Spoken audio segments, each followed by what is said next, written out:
Hello नमस्ते guys. ये देखो मेरी मम्मी रोटी बना रही है। आज मेरी मम्मी उसी के साथ साथ चाप की सब्ज़ी बनाएगी। मुझे बहुत पसंद है चाप की सब्ज़ी। और लाइक फॉलो शेयर तो ज़रूर करिएगा इस वीडियो को देखने के बाद।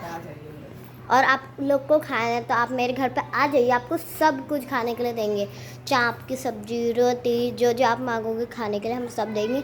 ये देखिए मम्मी रोटी बना रही है, तो फिर मैं आपके लिए मतलब वीडियो दूंगी। मतलब आपको मैं ना एक डांस करूँगी, उसके बाद मैं आपको बहुत दिनों से ना मैं वीडियो नहीं डाल रही, इसलिए तो मैं आज करके आप मतलब डालूँगी। ठीक है गाइस।